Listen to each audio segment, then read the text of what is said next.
Refilwe, it's good to meet you at the investment conference and welcome to BRICS Africa channel. Thank you. I believe you are doing something incredible in the space of 3D printing in construction. Please So, tell us more about it. yes, thank you. As introduced, my name is Refilwe Lediga. I own a company called 3D Print Suite and Robotics. What we do is that we design and manufacture industrial size 3D printers or robots, right, that automate the construction process.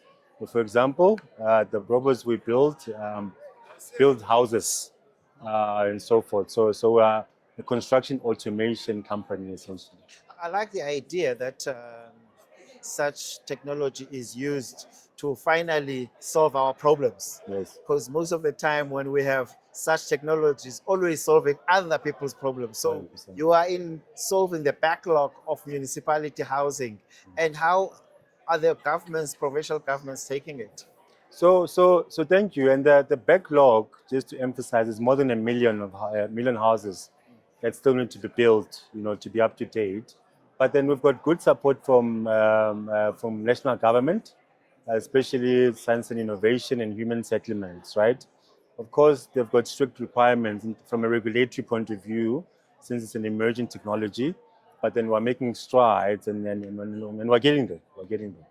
And I would imagine that from your labor sector, they'll be asking you this question all the time. Are you trying to reduce unemployment or increasing it?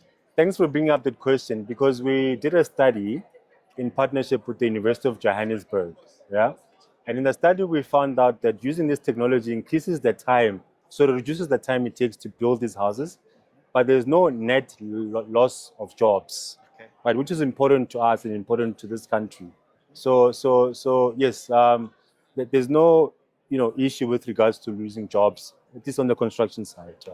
And this technology is South African technology, and or are you partnering with other BRICS members? Where does that technology reside? The IP of it. Sure. So it was helpful to get sponsorship from the Department of Science and Innovation and partner with the research institution, University of Johannesburg.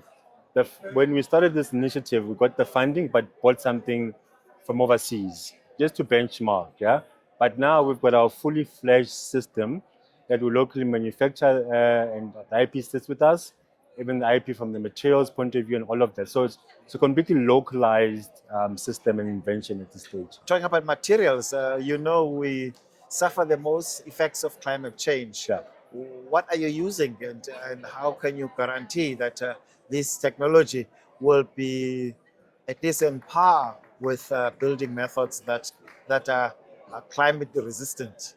Thank you for that question because one of the biggest advantages of 3D printing is that we can work around what we put inside of the material, right?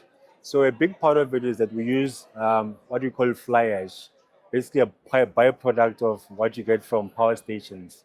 That's used as waste, right? So we take that, incorporate into our materials, and then reduce the carbon footprint, in compared to the traditional concrete and all of that. So it's lower. So efficient and green as well. 100%, 100%, yeah. Wow. Just lastly, can you scale up? Are you seeing a lot of young people building it more and scaling up and getting new service jobs around this robotics? Yes, and that's the reason why we're at an investment conference, right? We've built this machinery, we've got the technology rather, we've got the IP, everything is sourced locally. So it's really to say that how do we manufacture these machines at scale? Who do we partner with for investment, and how do we attract young people into the space as well? Because young people don't really want to do bricklaying, right? They want something a bit technical or technology based and so forth. So that's why we're here. And that's why So I hopefully that you'll get someone investing with you and scaling it up. No, 100%, 100%. We've engaged with a few stakeholders. Not quite there yet, but the day is still young. Yeah. Refilwe, thank you for joining us on BRICS Africa channel. Thank you.